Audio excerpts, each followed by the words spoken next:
الله أكبر الله أكبر الله أكبر الله أكبر كبيرا والحمد لله كثيرا وسبحان الله بكرة وأصيلا.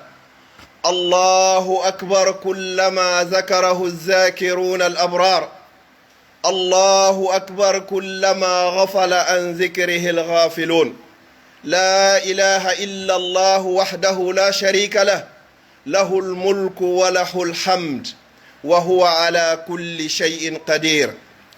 الحمد لله الحكيم في خلقه وأمره، القوي في أخذه وقهره، من بارز بالإسيان أذاقه الله عذابا أليما، ومن استغفره من ذنوبه وجده غفورا رحيما، ومن سأله من فضله وجده غنيا جوادا كريما، يؤتي لحكمة منه ويمنع لحكمة، وكان الله عليما حكيما. وأشهد أن لا إله إلا الله وحده لا شريك له، وأشهد أن محمدا عبده ورسوله المصطفى على جميع العبيد، صلى الله عليه وعلى آله وأصحابه ومن تبعهم بإحسان إلى يوم الدين. أما بعد أيها المؤمنون، اتقوا الله وارجعوا إليه بالتوبة والاستغفار والقيام بطاعته آناء الليل والنهار، فإن الله تعالى إنما خلقكم لتعبدوه، وأدر عليكم الأرزاق والنعم لتشكروه، واقتضت حكمته أن يمنع عنكم بعد ما تحبون لترجعوا إليه وتعرفوه، وافعلوا الخير لعلكم تفلحون، ولتقدروا نعمته حق قدرها إذا ابتليتم بفقدها، ولتعلموا أنكم فقراء إلى الله محتاجون إليه، ليس لكم حول ولا قوة إلا به، وليس لكم غني عنه طرفة عين. musidɓe julɓe tedduɓe, ɓaawo en yettude Allah subhanahu wa ta'ala, mawninamo e dow nemaji makko ko o nemini en, tawata sen limi nemaji makko ɗin en wawa andugol ko ɗi jelu. En yetti Allah subhanahu wa ta'ala on ñeeñuɗo e tagu muɗum e golle muɗum. En yetti on Allah subhanahu wa ta'ala ñeeñuɗo e yamiroje makko. En yetti Allah subhanahu wa ta'ala on jon doole himo nanga mo o faala sabu bakkatu makko, joomi ma laataaki ko o toñayɗo wonande jiyaɓe. kala on dartorɗo Allah sabu yeddugol mo, Allah meeɗinaymo ko ɓuri sattude e lette. kala on waɗɗo bakkatu tuuɓi ruttiga subhanahu wa ta'ala, o taway Allah ko o yaafotoɗo yurmeteɗo. kala on toriɗo Allah subhanahu wa ta'ala ko o faala, o taway Allah ko o dokko ko o tedduɗo. Allah hino hokkira goɗɗo, jonnira goɗɗo nemaji ɗin sabu hikma, himo salo kadi haɗama jonnugol ma goɗɗum sabu hikma. hiɗen seedo wondema ala reweteɗo e gonga, nafa rewɗo on lorra mo rewari si wona o Allah o mara kafidiɗo. hiɗen seedo wondema Muhammadu sallallahu alayhi wa sallam ko jiyaɗo makko, ko o nelaɗo makko, o suɓi kemo e dow dindagal jiyaɓe ɓen fof. hiɗen juula e makko, kanko e ɓeygure makko, e sahabaɓe makko, e wondiɓɓe makko, e kala on jokkuɗo laawol ɓeɗo ila yawmil qiyama. kono yo gomɗinɓe Allah, wo duume e kulol Allah, tuubon ruttoɗon ka Allah, duumoɗon e insinagol jemma e ñalorma, ɗoftoɗon mo ko kanko woni taguɗo on.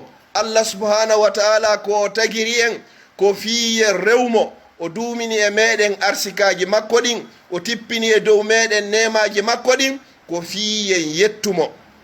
ko fi honɗum ko fiyen yettumo, sen yettimo o ɓeydanayi en.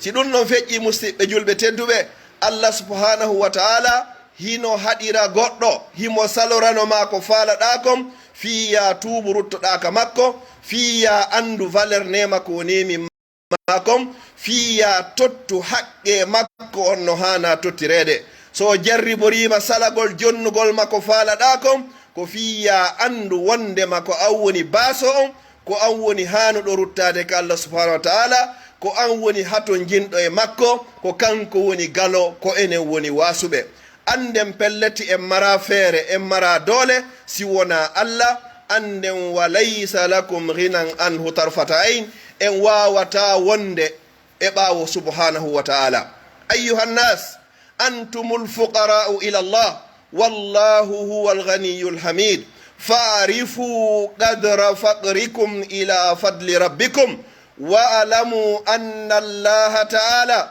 لم يمنعكم شيئا من فضله إلا لمصلحتكم وذلك أن الذي يحصل في الأرض من الجدب والقحط وغيرهما من المصائب والابتلاء والعقوبة إنما هو بسبب ما كسبت أيدي الناس من الأعمال والذنوب مصيبة جلبة تدبة woko yen andude ko enen woni wasuɓe ɓen ko Allah woni kanko woni galo ko kanko woni yettaɗo wo anden valeur teddungal ko joomi meɗen okki en kon wo anden wondema Allah subhanahu wa ta'ala so haɗi en hunde immorde e ɓural makko ko tawata so jonni en ɗuytatamo so haɗi en hay hunde lorratamo ande ɗum ko sabu nafoore meɗen kala ko toriɗa Allah o jonnarima andu ko ɗum woni ko moƴƴamma wala yaf'alu ljalilu illa aljamil Allah subhanahu wa ta'ala o waɗata si wona ko hani o waɗata si wona ko laba kala ko o waɗi kon ande ko ɗum woni ko hani musidɓe julɓe tedduɓe wo ko dareten e albalawuji e jarriboji e jarrabuyeji ko Allah subhanahu wa ta'ala jarribori tage fo ngon wonande angal saƴugol ndiyam e sattendeji e sifa ko fewndi fewndo ɗo ande ɗiɗo fof ko sabu kon ko faggiti juuɗe meɗen ko sabu kon ko faggitiɗen sabu bakkatu fa iza aznaba nnas wa asrafu ala anfusihim uqibu bil masaibi la'allahum yarji'un qala rabbukum subhanahu wa ta'ala zahara al fasadu fil barri wal bahr bima kasabat aydi nnas liyuzigahum ba'da allazi amilu la'allahum yarji'un musidɓe julɓe tedduɓe wo ande kala ko woni heɓude en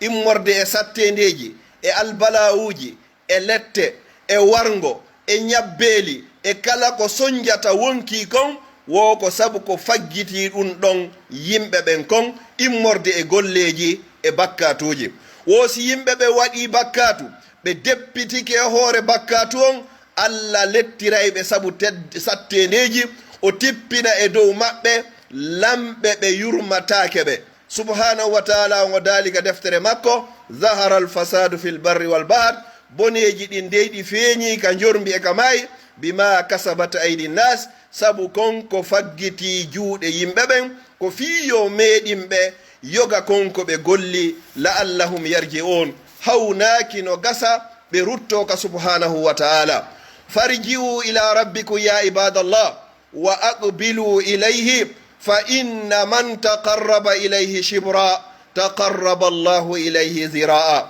wa man taqarraba ilayhi zira'a taqarraba al-mawla al-jawwad al-karim ilayhi ba'a irji'u ila rabbikum wa addu ma awjaba Allahu alaykum min al-huquqi allati lahu wal huquqi allati li ibadihi min huquqi an-nafs wal awladi wal ahli wal aba wal amilin irji'u ila rabbikum fa aqli'u anil ma'asi wandamu ala fi'liha fa innakum innama ta'sawna man huwa bikulli shay'in alim yiyaɓe Allah wo rutte faade ka joomi moɗon fewton e joomi moɗon ande kala on tuubuɗo rutti ka joomi moɗon kala on ɓattorɗo Allah embere cuɓal Allah ɓattoraymo embere sogonal kala on ɓattorɗo Allah embere sogonal Allah ɓattoraymo on Allahjo tedduɗo embere ko wiyete kon ba'an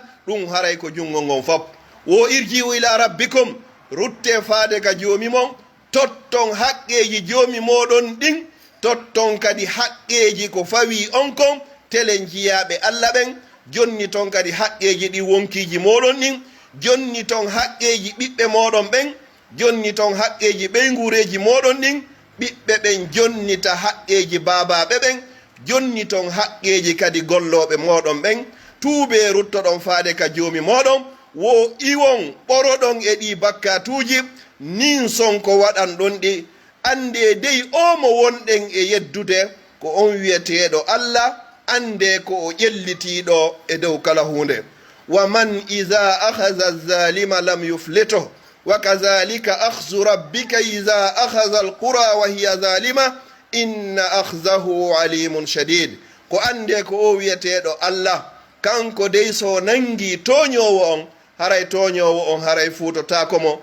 Allah nennanay toñowo on, kono ñande o nangi mo wo haray tigi tigi on o fuutotako. ko ɗum o inni ande dey nangande joomi ma nden, so nangi yimɓe saare nden hara ko ɓe toñirɓe sabu bakkatu, ande nangande makko nden ko muusunde haray kadi ko sattunde.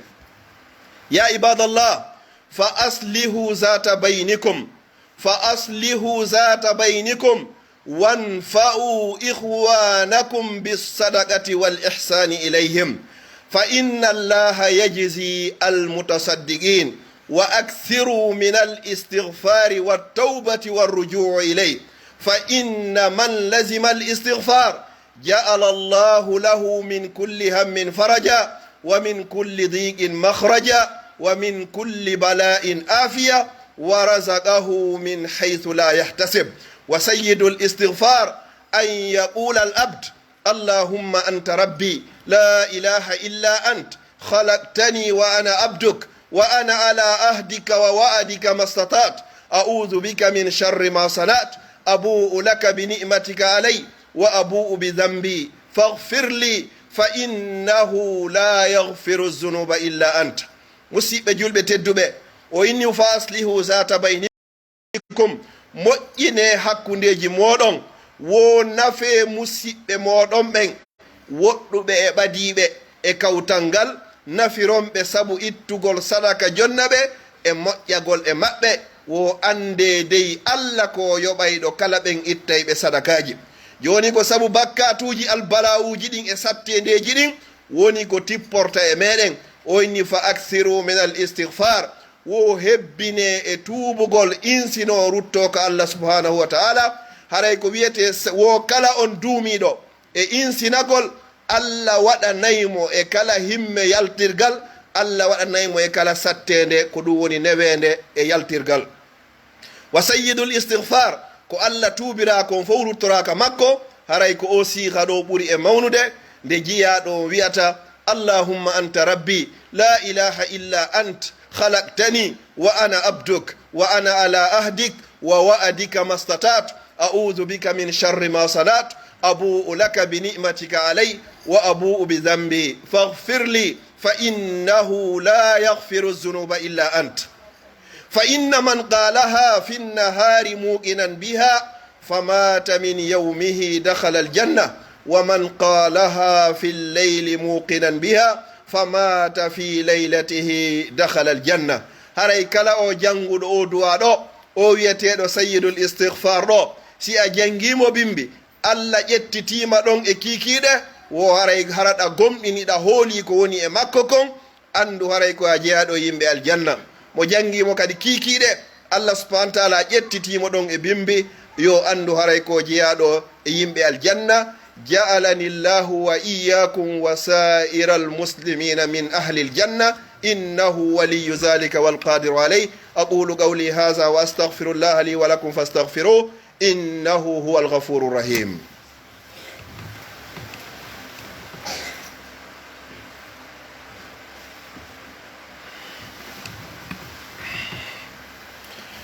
Allahu akbar, Allahu akbar, Allahu akbar, Allahu akbar, la ilaha illa Allah, Allahu akbar, Allahu akbar kabira, walhamdulillahi kathira, wa subhanallahi bukratan wa asila.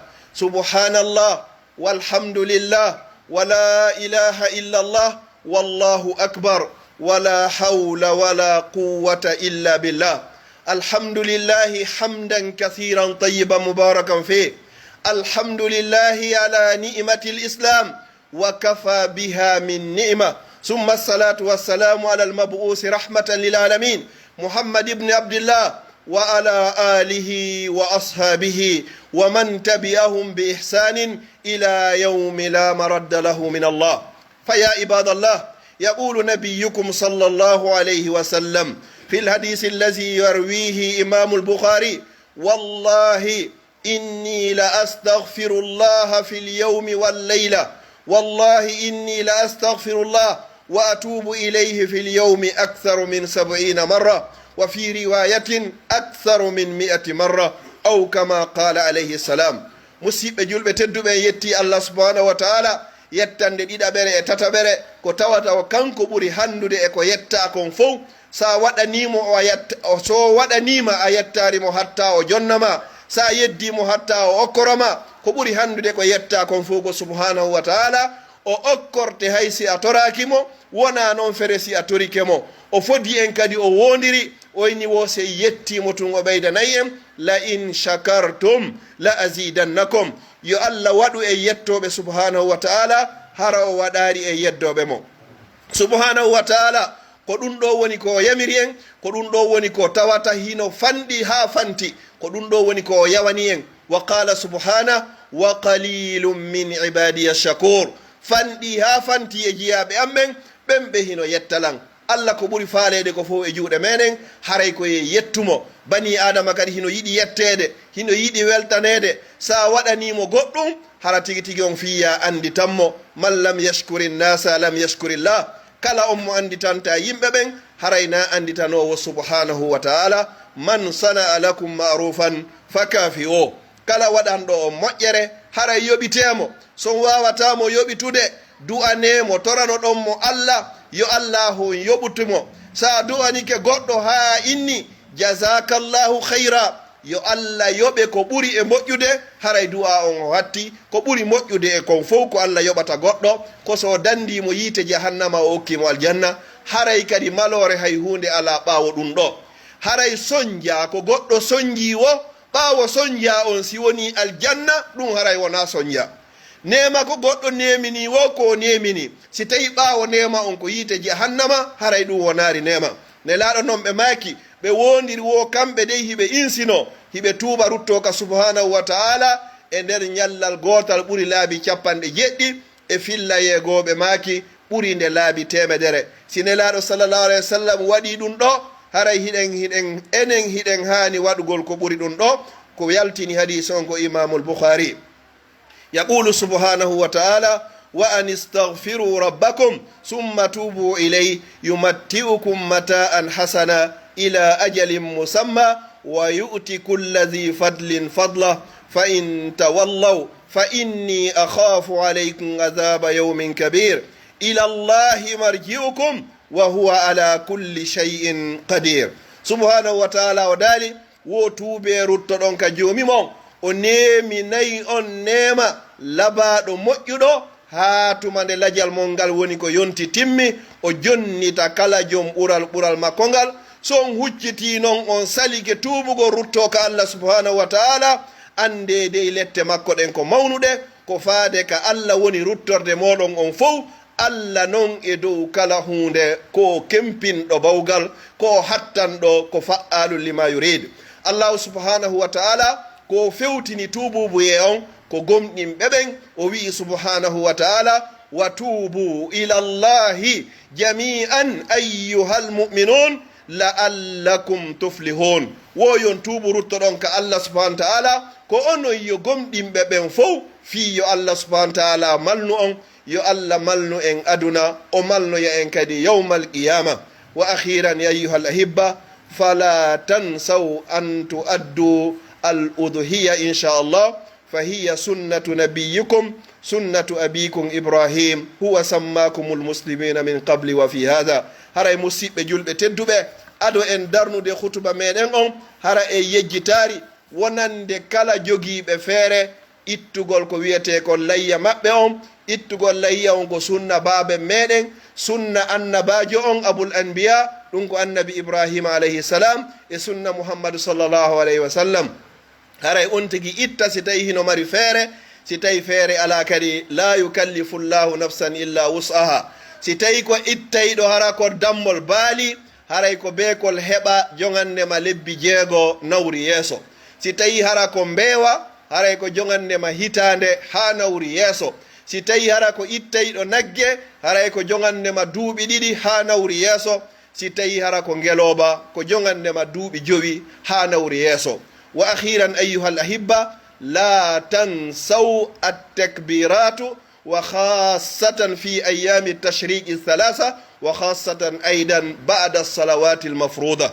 haray musidɓe julɓe tedduɓe, koyen duumo e habbirgol e ɗe ñalle ɗo, kama qala subhanahu wa ta'ala wadhkuru llaha fi ayamin ma'dudat. qala almufassirun ayamu tashriqi 3. haray ko ɗeɗo hanɗe jantade inde allah e muɗum tentininon ɓaawo waqtuji farilla ɗin. haray imamum o annintina na yo townu fof jokka, kono wiigol tun allahu akbar nde wotere fi yo yeggitinoɓe andi to. haray ɗum ɗo wona ella. en toriki allah subhanahu wa ta'ala o tawni en hikka yo tawnu en ko feewi. kala mo o tawnari e meɗen yo taw hara ko o yaafaɗo. toriki allah dewe ko waɗa kon fof e ko sata waɗede kon fof, yo allah hon jaɓu. yo allah dandu en sirkal ngol allah hara hiɗen andi. yo allah dandu en sirkal ngol mo hara en anda. yo allah wurnu en koyen julɓe. yo allah ƴettitu en hara koyen gomɗinɓe. yo allah wurnu en haka gurdam moƴƴani en. yo allah ƴettitu en ñande tawata ko laakara on woni ko moƴƴani en. yo allah hokku en jannatul firdawsil ala.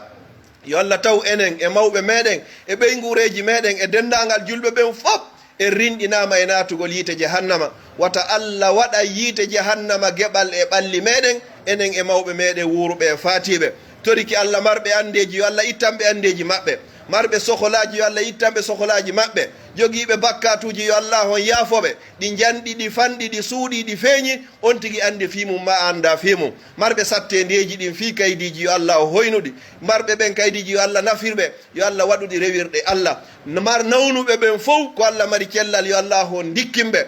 jogaɓen fof yo allah jonnituɓe hoore maɓɓe. kala ka julɗo soñji e hoore aduna o, yo allah ittanmo soñja makko on. faaleji meɗen ko nafata en aduna e laakara, yo allah on newnu laato. yo allah waɗu ko yiɗuɗen kon hara no hawrodiri ko subhanahu wa ta'ala ko yiɗi. yo allah waɗu jannatul firdawsil ala geɓal meɗen. allahumma la tufarrig hadha aljamu illa bi zambi maghfur wa sa'yin mashkur wa amali mutaqabbali mabrur. allahumma ij'al jam'ana hadha jam'an marhuma wa tafarruqana min ba'di tafarruqan masuma. allahumma la taj'al fina wala ma'na wala min baynina shaqiyyan wala matrudan wala mahruma برحمتك يا أرحم الراحمين. اللهم انصر الإسلام وأعز المسلمين. اللهم انصر دينك وكتابك وسنة نبيك محمد صلى الله عليه وسلم وعبادك الموحدون برحمتك يا أرحم الراحمين. اللهم أحينا مسلمين وأمتنا مؤمنين غير غزايا ولا مفتونين. اللهم فرج هم المهمومين ونفذ كرب المكروبين واقض الدين عن المدينين واشف مرضانا ومرضى المسلمين وارحم موتانا وجميع موتى المسلمين. اللهم إنا نسألك إيمانا كاملا ويقينا صادقا ورزقا واسعا وقلبا خاشعا ولسانا ذاكرا وحلالا طيبا وتوبة نصوها وتوبة قبل الموت وراحة عند الموت ومغفرة ورحمة بعد الموت والعفو عند الحساب والفوز بالجنة والنجاة من النار. اللهم أحسن عاقبتنا في الأمور كلها وأجرنا من خزي الدنيا وعذاب الآخرة. اللهم أحسن عاقبتنا في الأمور كلها وأجرنا من خزي الدنيا وعذاب الآخرة. اللهم استرنا فوق الأرض وتحت الأرض ويوم الأرض عليك. اللهم استرنا بسترك الجميل إنك على كل شيء قدير. وصلى الله وسلم وبارك على نبينا محمد وعلى آله وصحبه وسلم تسليما كثيرا. سبحان ربك رب العزة عما يصفون وسلام على المرسلين والحمد لله رب العالمين. تقبل الله منا ومنكم وكل آمن وأنتم بخير.